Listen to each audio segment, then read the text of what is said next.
Manifestações pelo Brasil, servidores de Santa Catarina se unem a protesto. Hoje à tarde eles lotaram as ruas da capital. A mobilização é contra a lei das terceirizações que está sendo apreciada na Câmara dos Deputados.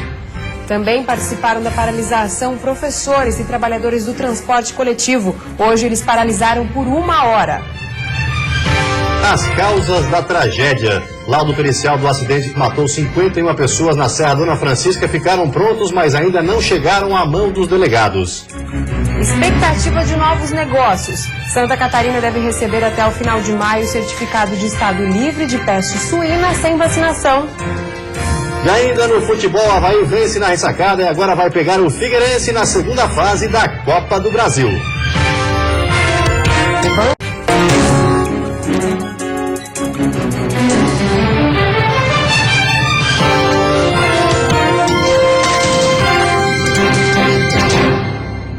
Olá, boa noite. Boa noite. Os laudos periciais do acidente que matou 51 pessoas na Serra Dona Francisca ficaram prontos, mas ainda não chegaram às mãos do delegado. Ao todo, são 54 documentos. Com 90% das investigações concluídas, o avanço do inquérito policial depende dos resultados dos laudos periciais. Os 54 laudos foram concluídos pelo IGP na tarde de ontem, mas ainda não chegaram à Delegacia de Delitos de Trânsito de Joinville. Só com eles em mãos é que o delegado responsável por conduzir as diligências vai poder chegar a alguma conclusão. Nós temos as investigações bem adiantadas até o momento. Nós dependemos ainda da entrega dos laudos periciais e de porventura alguma outra diligência ainda que nós vamos requerer. Um de mecânica e outro de local de acidente, além do exame toxicológico do motorista. Os 54 documentos estão sendo revisados e digitalizados. Os originais vão ser anexados ao inquérito que já tem mais de 300 páginas. O prazo de 30 dias para a conclusão do inquérito encerrou hoje. O pedido de prorrogação foi encaminhado nesta tarde à Vara de Delitos de Trânsito da comarca de Joinville. O delegado que preside o inquérito também pediu um novo item para anexar as investigações.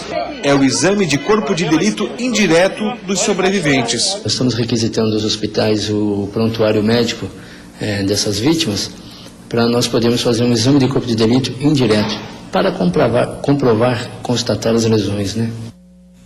E aconteceu hoje em Lages a licitação para a escolha da empresa que vai realizar a Festa do Pinhão na cidade pelos próximos 5 anos. A licitação do ano passado foi alvo de investigação e a empresa Gabi Produções suspendeu o contrato a pedido do Ministério Público. Mesmo assim, ela não foi impedida do trâmite desse ano e venceu o processo licitatório.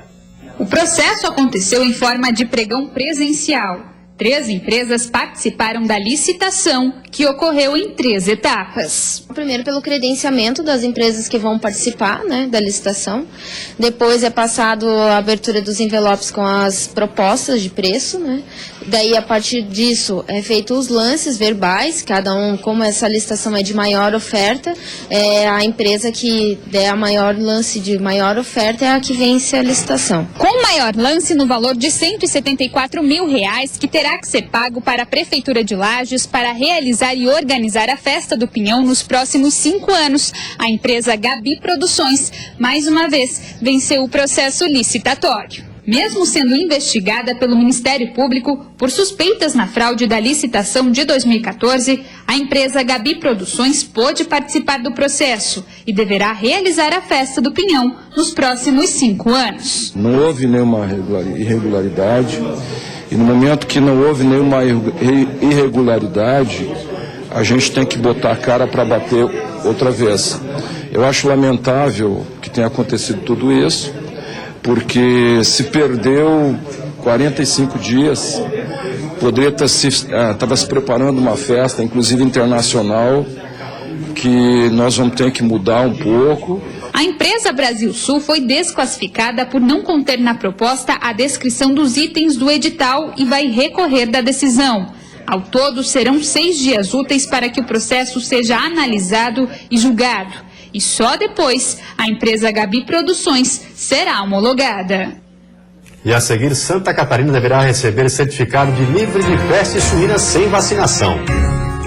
E ainda turismo de negócios. Santa Catarina é um dos estados mais procurados pelas companhias de viagem. Nós voltamos já.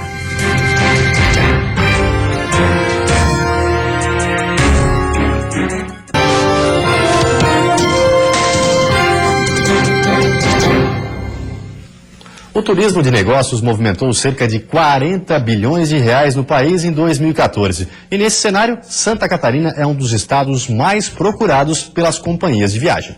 Os grandes centros urbanos, como Rio de Janeiro e São Paulo, já estão saturados. Por isso, as companhias aéreas buscam novos mercados em potencial. No Brasil, Santa Catarina vem se destacando. De acordo com a Associação Brasileira de Agências de Viagens Corporativas, estima-se que o estado tem a maior média de viagens corporativistas.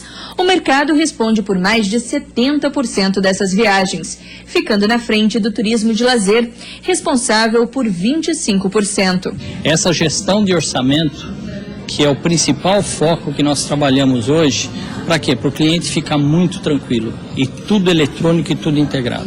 As viagens corporativas movimentaram 40 bilhões de reais em 2014. Mais de 750 mil empregos foram gerados pelo segmento. E a expectativa para este ano é de um crescimento de 8% no setor.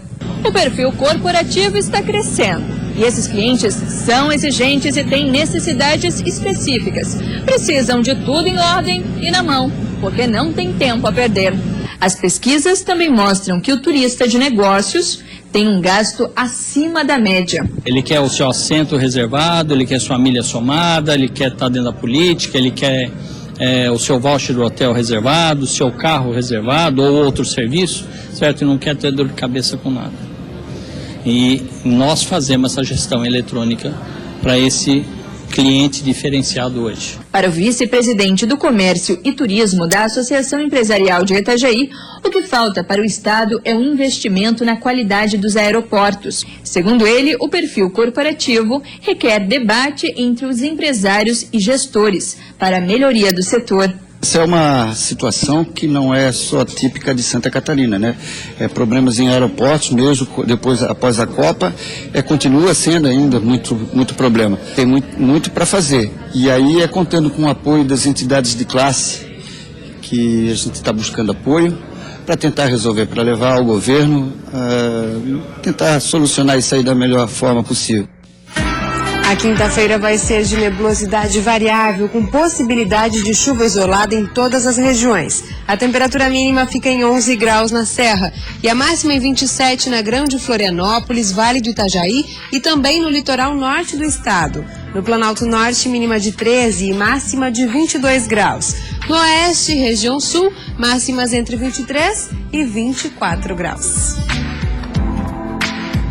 Expectativa: Santa Catarina deve receber até o fim de maio o certificado de estado livre de peste suína sem vacinação. A medida vai ajudar no aumento dos negócios com o exterior.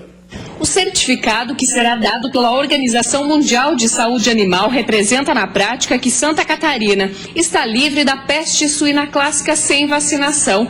Um trabalho conquistado com muito rigor na fiscalização dos órgãos catarinenses. Coroamento de um trabalho que vem sendo feito em Santa Catarina, né, de uma forma muito intensa, de uma parceria público-privada, governo federal, governo estadual e iniciativa privada, né, e é a premiação pelo maior órgão de sanidade, né, do mundo, que é a OIE, né, então isso, sem dúvida, é muito importante para a produção de Santa Catarina. Em solo catarinense, existem mais de 12 mil criadores independentes ou integrados às agroindústrias. Juntos, eles mantêm uma produção anual de 820 mil toneladas. Deste total, 150 mil são destinadas à exportação e o restante é consumido pelo mercado interno. Os principais mercados compradores de carne suína brasileira são Rússia, Hong Kong, Japão, Venezuela, Estados Unidos e Angola. O selo será dado pela primeira vez em maio deste ano para os estados que atenderam todas as exigências sanitárias. Com essa nova certificação, Santa Catarina poderá abrir novos mercados para exportação. Fortalecer, né, esses estados sanitários e isso dá maior garantia para esses mercados de que o trabalho aqui de Santa Catarina é um trabalho que permite ter uma qualidade da carne em todos os sentidos. Santa Catarina possui aproximadamente 200 mil propriedades rurais. Destas, 94% são de agricultores familiares e 90% dos estabelecimentos rurais são caracterizados como pequenas propriedades. O estado é o maior produtor nacional de carne suína. E depois do intervalo tem o futebol. O Avaí vence na ressacada e avança na Copa do Brasil. O próximo adversário é o Figueirense. Vamos ganhar por pelo menos 3 gols de diferença. É um instante só, a gente arruma.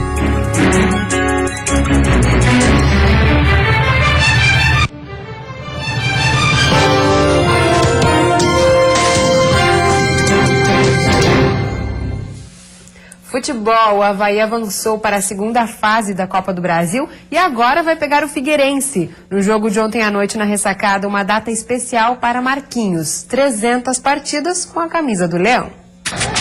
Um jogo especial, em disputa uma vaga na próxima fase da Copa do Brasil. E dentro de campo, um dos maiores ídolos do Avaí, completando 300 jogos com a camisa azurra. E o Leão não poderia começar o jogo de outra forma. Pra cima, se impondo, buscando gol a todo momento. E ele veio, antes dos 10 minutos. Pablo achou André Lima, o matador achou a rede e o Avaí saiu na frente. A torcida havaiana ainda comemorava o gol de André Lima quando ele aproveitou a bobeira na saída de bola do Operário e serviu para Anderson Lopes ajeitar o corpo e de canhota ampliar o placar. Com o Operário acuado, o Avaí seguiu em cima. Primeiro Anderson Lopes e depois Pablo passaram perto de ampliar o placar. Quando Marquinhos fez esse corta-luz, foi a vez de André Lima perder uma boa chance. Dono do jogo, o Avaí acabou se acomodando e o Operário aproveitou. Já no fim do primeiro tempo, Geilson, em um erro do sistema defensivo havaiano, recolocou os visitantes no jogo. Quando Marquinhos colocou com a mão essa bola na cabeça do André Lima, o jogo se decidiu. Na noite de homenagens a Marquinhos, quem brilhou foi o camisa 99. Com 2 gols e uma assistência, ele garantiu a vitória havaiana. O restante do jogo foi de domínio completo do Avaí, com boas chances sendo criadas. Além disso, é claro, uma busca incessante pelo gol de Marquinhos. Teve chute de fora da área e até cobrança de falta, mas não deu. Mas o gol naturalmente ele vai sair, a gente não tem que forçar, né? Tentei, ajudei como pude, o mais importante nessa hora é vencer. Mesmo sem o gol de Marquinhos, o Avaí avançou na Copa do Brasil, despachou o Operário e agora enfrenta na próxima fase o maior rival, Figueirense. E daqui a pouco, às 7h30, quem entra em campo pela Copa do Brasil é o Joinville, que tem uma difícil missão contra o Ituano. Reverter o placar de 3-0 sofrido na partida de ida no interior de São Paulo. Nós vamos ter que fazer um jogo épico amanhã. Esse jogo ele vai ter que se lembrar daqui a 10 anos. Lembra aquele jogo lá de Ituano que nós tivemos que reverter aquela vantagem? Goleada não se programa. Assim prega a máxima do futebol. Mas para Emerson Maria, nada é impossível. Estratégia e coração. O técnico tricolor quer unir as duas coisas e fazer o que parece, no mínimo, improvável.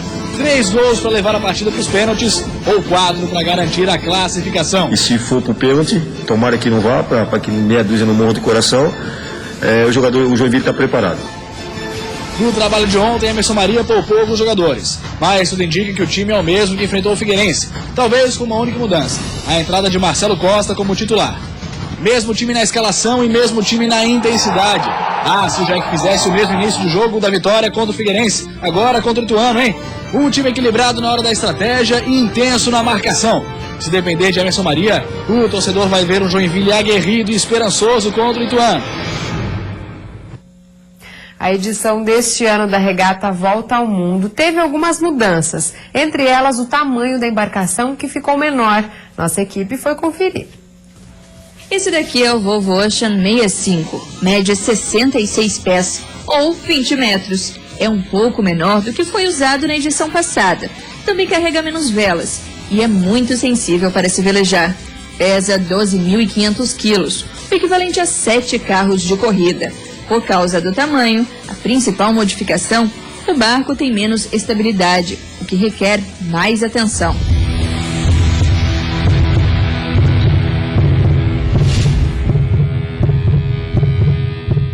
Esse modelo de barco é muito mais leve e eficiente. 80% do tempo, as equipes chegam a velejar mais rápido do que a própria velocidade do vento. É um pouco a sensação de que você tem quando você está no carro e você está indo a 120 km por hora no carro, você tenta pôr a sua mão fora da janela, você sente aquele vento que te leva.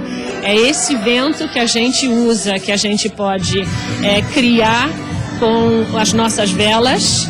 E é isso que a gente usa o mais. O modelo foi pensado no desempenho, na funcionabilidade, incorpora uma série de inovações. Aqui o conforto é deixado um pouco de lado. O barco é todo feito de fibra de carbono e cada parte foi cuidadosamente pensada. A cozinha tem apenas um fogão. As camas são, na verdade, macas. Cada velejador trabalha 4 horas e descansa 4, o que inclui comer, dormir e organizar a embarcação. A tripulação masculina é composta por 8 velejadores, mais o repórter. Já a feminina conta com 11 velejadoras, mais a repórter. A preparação delas começou 1 ano e meio antes da Volvo Ocean Race iniciar.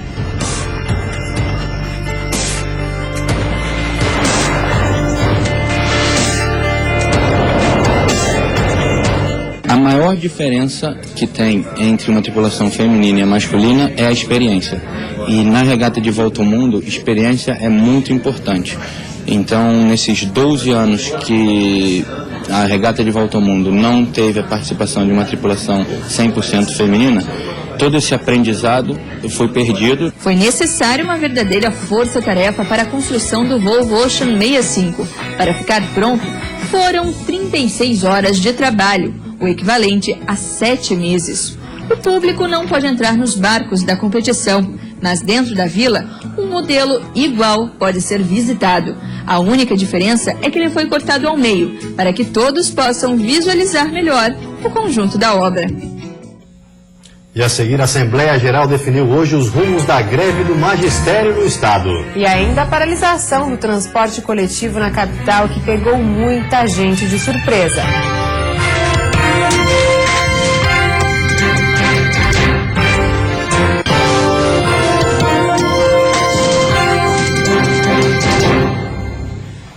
Medida vai compensar a perda do direto do campo. Os estacionamentos da Aflov na capital devem ser repassados para a Concap.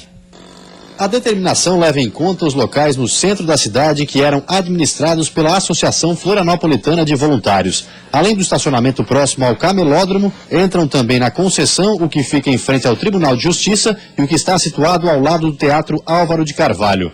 Com isso, será possível atender cerca de 35 mil usuários mês, gerando renda para melhorias na Concap, empresa responsável pela coleta do lixo. Uma das contrapartidas será o investimento em tecnologia para assegurar a qualidade de operação dos estacionamentos. A medida também é uma forma de compensar a recente perda do direto do campo, ocupado pela Concap no aterro da Bahia Sul. A concessão ainda precisa ser oficializada pela Prefeitura.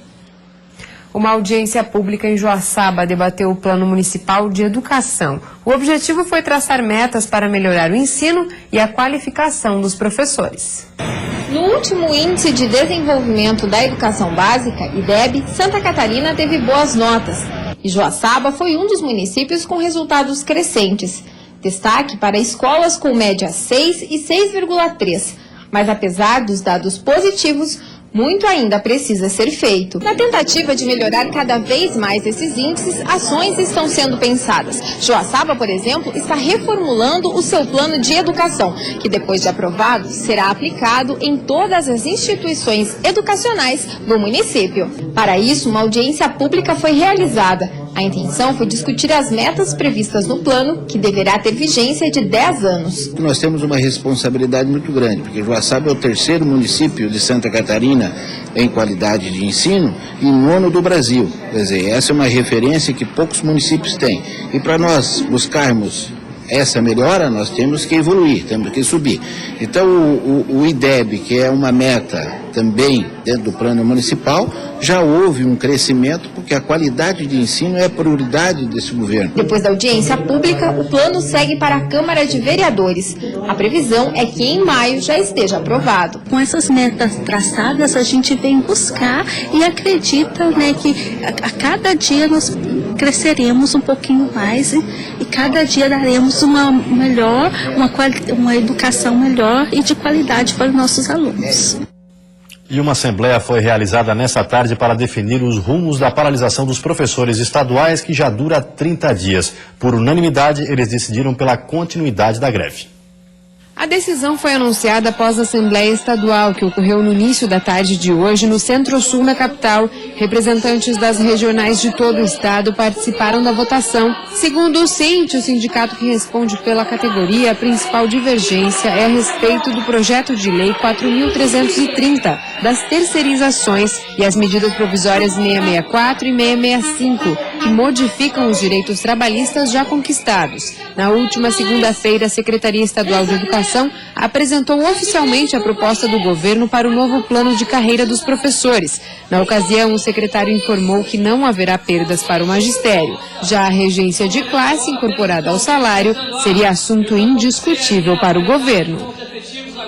E logo após a Assembleia, os professores se uniram a uma manifestação nacional contra a lei das terceirizações. E junto com os professores, trabalhadores do transporte coletivo participaram da passeata na capital. E hoje, 2 paralisações nos ônibus surpreenderam milhares de usuários. Uma delas ocorreu agora à tarde.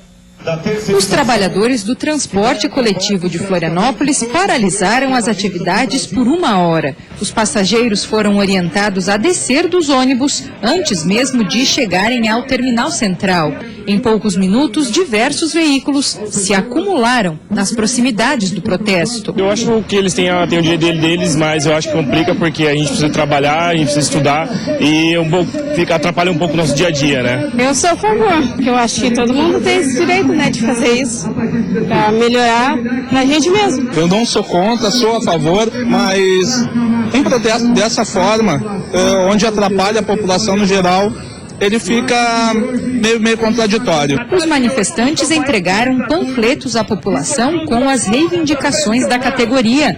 Eles temem a demissão de mais de 1.000 cobradores com a implantação do sistema eletrônico de cobrança nos ônibus. Nós tínhamos a primeira rodada de negociação e eles vieram com a história de retirada dos cobradores de novo. Isso nós não aceitamos ano passado e não vamos aceitar esse ano. Nesta quarta-feira, a primeira paralisação relâmpago aconteceu por volta das 7 horas da manhã e tirou de circulação aproximadamente 90 dos 500 ônibus que atuam na capital. Para amanhã, novos protestos não estão descartados. A prefeitura diz que não pode interferir nas negociações entre sindicatos patronais e de trabalhadores, mas a Secretaria de Mobilidade Urbana notificou o consórcio Fênix para apurar as responsabilidades da paralisação, que deixou milhares de usuários sem o serviço de transporte. Nós temos multa que vai de 0,1% a 4,5%.